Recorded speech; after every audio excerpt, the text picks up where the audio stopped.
Reformist-backed cleric Hassan Rouhani has won Iran's presidential election, securing just over 50% of the vote and so avoiding the need for a runoff. Crowds gathered in Tehran to hail Mr Rouhani, who said he had achieved a victory of moderation over extremism. Some 72.2% of the 50 million eligible Iranian voters cast ballots to choose the successor to Mahmoud Ahmadinejad. The US said it was ready to engage directly with Iran over its disputed nuclear program. Supreme Leader Ayatollah Ali Khamenei congratulated Mr Rouhani on his victory. "I urge everyone to help the president-elect and his colleagues in the government, as he is the president of the whole nation," he said. Ayatollah Khamenei will ratify the vote on August 3 and the new president will then take the oath in parliament. Mr Rouhani, who has pledged greater engagement with Western powers, said, "This victory is a victory for wisdom, moderation and maturity, over extremism." But he also urged the world to acknowledge the rights of Iran. He said, "The nations who tout democracy and open dialogue should speak to the Iranian people with respect and recognize the rights of the Islamic Republic." Different course. Interior Minister Mustafa Mohammad Nayar announced that Mr Rouhani had won 18,613,329 of the 36,704,156 votes cast. This represented 50.71% of the vote. Tehran Mayor Mohammad Baker Kalibaf won 6,077,292 votes to take second place, 16.56%. Saeed Jalili came third and Mohsen Rezai fourth. Mr Nayar said that any challenge by presidential candidates would have to be lodged to the Guardian Council within 3 days. The winning candidate needed more than 50% of all ballots cast, including invalid ones, to avoid a runoff. Crowds gathered in Vala-Asr Square in central Tehran and in Kai Square in the northwest of the capital to hail the victory. "Long live reform, long live Rouhani," members of the crowd chanted. One of them told Reuters news agency, "Many people are holding Rouhani posters. Some are hugging and crying. We are all so happy here. We can't believe there is finally a change." The US said it respected the vote, although White House spokesman Jay Carney cited concern at censorship and lack of transparency.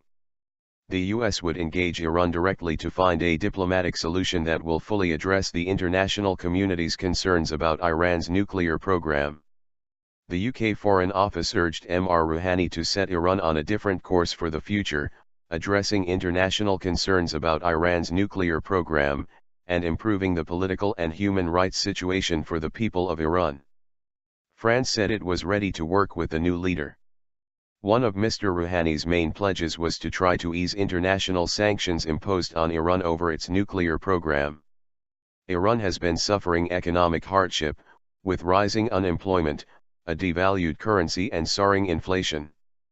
BBC diplomatic correspondent Jonathan Marcus says Mr Rouhani's election is not necessarily the moment for a substantive change in Iran's policy, but that even a change in style might offer an opening to the US and key UN Security Council members, which would be worth testing for any real sign of flexibility in Tehran.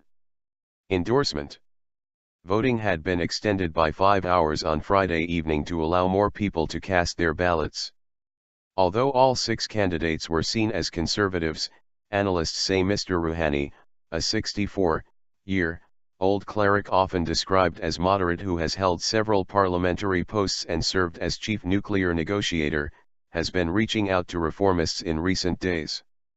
The surge of support for him came after Mohammad Reza Aref, the only reformist candidate in the race, announced on Tuesday that he was withdrawing on the advice of pro-reform ex-president Mohammad Khatami.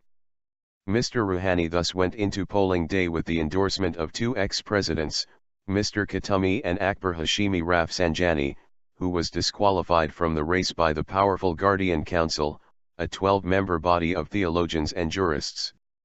The hardline candidates included Mr Kalibaf, who is seen as a pragmatic conservative, and nuclear negotiator Mr Jalili, who is said to be very close to Ayatollah Khamenei. The other 3 candidates were Mr Rezai, a former head of the powerful Revolutionary Guards, former Foreign Minister Ali Akbar Velayati, and former telecommunications minister Mohammad Garazi. After the last presidential election in June 2009, millions of Iranians took to the streets to demand a rerun, when the supreme leader dismissed claims by the three defeated candidates of widespread fraud. No foreign observers monitored this year's election, and there have also been concerns that media coverage in the run-up has been unfair.